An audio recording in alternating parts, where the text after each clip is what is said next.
칩이 빨라도 소용이 없다라는 얘기가 나오는데 그 말인즉슨 AI 시대의 진짜 병목은 전력과 열에 있다라는 얘기가 심심치 않게 들리더라고요. 그리고 AI 시대의 전력 그리고 전력기기 관련주 매우 궁금하실 텐데 오늘 이동원 신한투자증권 기업분석 팀장님 모셨습니다. 관련 이슈 한번 점검해 보도록 하겠습니다.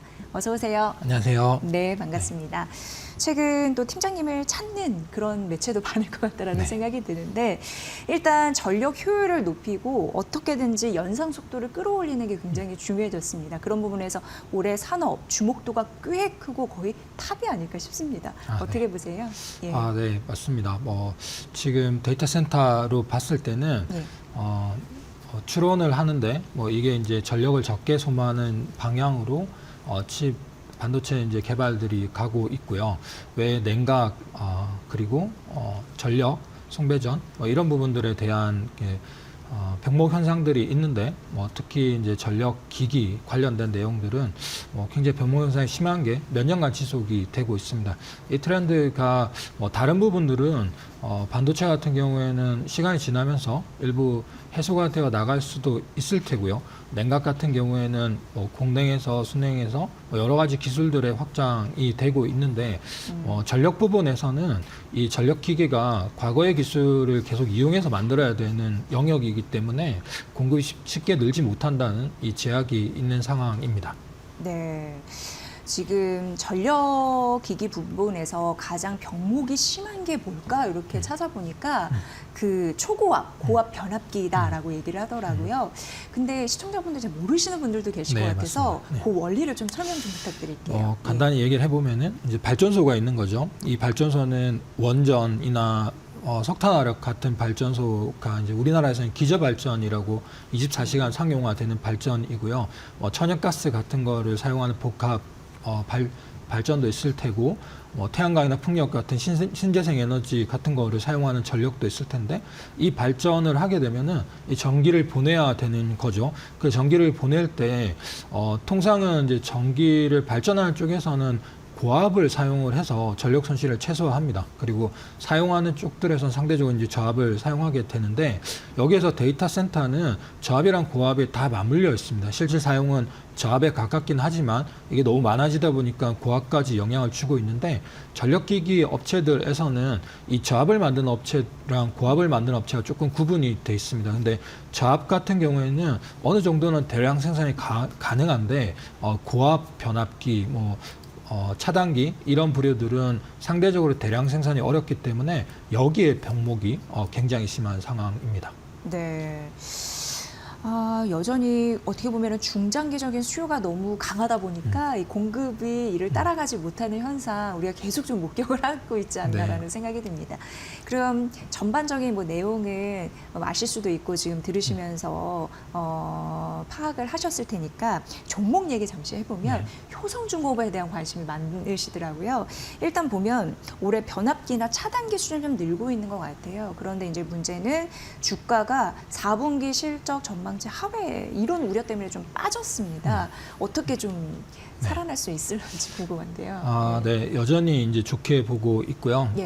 긴 시계열로 보면은 이 사이클이 대략 몇 년 동안의 그 업체가 뒤차가하는 그런 사이클로 봤을 때는 2019년 정도가 저점이었고요. 그 과거의 사이클은 유가가 하락하면서 2010년대 중반부터 이런 인프라 산업들이 안 좋았었습니다. 폴란트 산업들이요. 근데 그 이후로 반등을 해서 지금까지 사이클을 만들어 왔는데 사실 최근 몇 달 사이에 이제 등락을 가지고 얘기하기 쉽지 않은 게 그 사이에 바닥부터 하면은 5년 동안 200배가 올랐어요. 그건 그렇습니다. 네, 그래서 최근의 흐름들을 얘기할 때 이 흐름을 어떻게 봐야 되냐 했을 때 이게 정말 사이클이 종료되고 하락 사이클에 전환되는 건가 이게 제일 핵심일 것 같고요. 그 외에는 단기적인 이슈 때문에 주가가 오버슈팅 했냐 이걸 봐야 되는데 제가 볼 때는 여러 가지 노이즈들 말씀 주신 것처럼 4분기 실적에 대한 노이즈 또 여러 주변 상황들 미국 관세라든지 아니면 수요적인 측면 같은 것들을 고려를 하게 될 텐데 종합해서 봤을 때는 이런 조정들은 단기에 그칠 거라고 보고요. 여전히 아직 모멘텀은 남아있다고 보는데 효성중공업은 올해 작년이죠. 2025년 연간으로 계속 이 전력 기기 부문에서 이익률을 올려왔습니다. 그거는 환이 좋았던 영향도 있고 그간에 수주받았던 거에 단가가 올라간 영향도 있고요.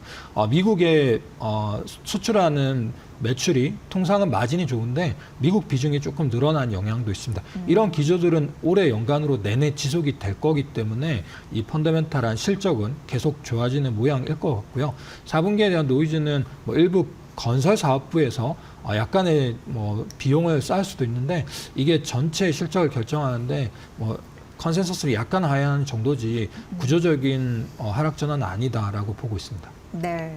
그리고 또 하나 HD 현대일렉트릭 이 부분도 봐야 됩니다. 근데 다른 경쟁사와 달리 약간은 어떤 얘기를 들었냐면 국내 그 공장 증설에 더 집중을 하고 있다라고 하는 거예요.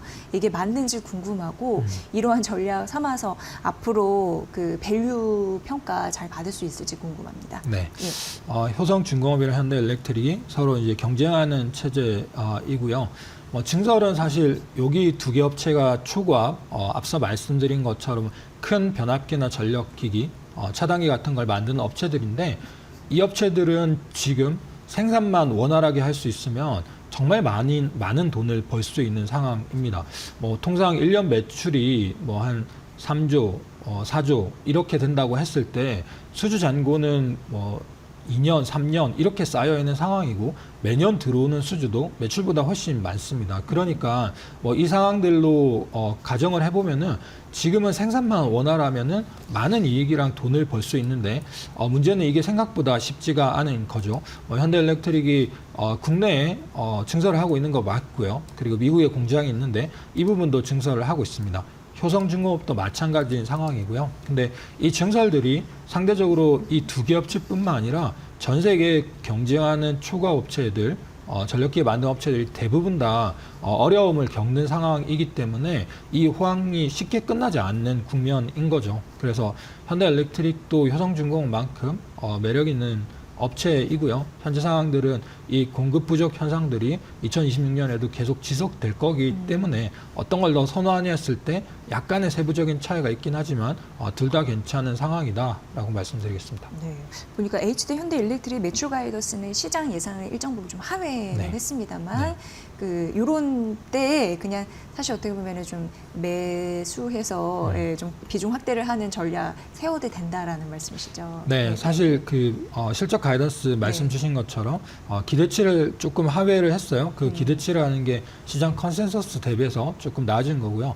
해석이 되는 부분이랑 안 되는 부분이 있는데 되는 부분은 환율을 보수적으로 가정을 합니다. 1,350원, 지금 1,400원 중반대라고 했을 때 좀 낮게 책정된 환율이 조금 더 이득이 되는 부분이 있고요.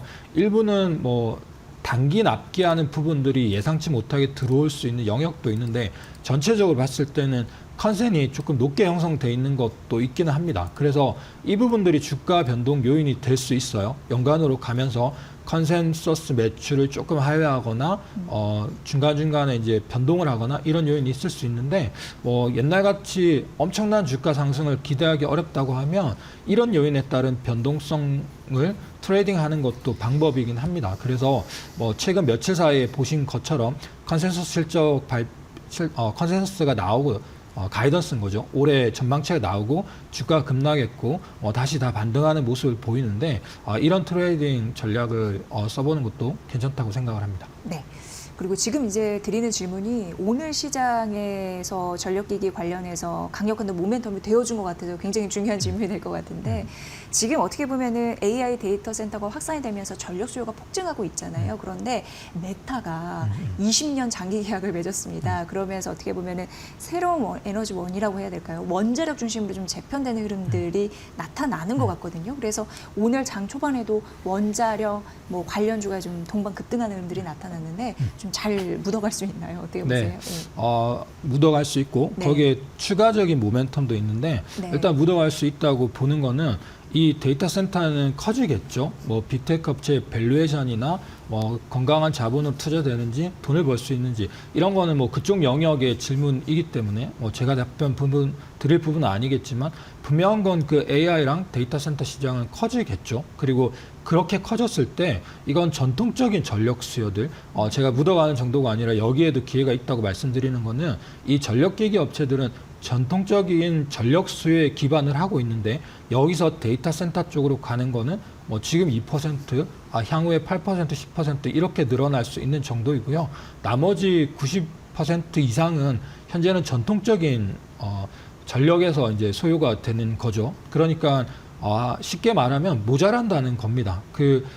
메타가 20년 장기 투자를 하는 건 20년 동안 계속 모자랄 거라고 보는 거고요. 그리고 원전뿐만 아니라 그게 가스 터빈이 됐던 다른 뭐 ESS나 뭐 수소 연료전지 발전이 됐던 뭐든지 지금은 갖다 붙여야 되는 상황입니다. 그래서 종합해 보면은 이 영역도 모자랄 테고요. 미국이 교체를 하고 리쇼어링을 하고 이런 영역도 모자라고 다른 많은 중동이나 유럽 국가들도 전력기기가 모자라기 때문에 같은 걸 만들어서 여기저기 다 수출하는 이런 전력기기 업체들은 꽤 장기적인 호황을 계속 누려갈 거다라고 보고 있습니다. 네.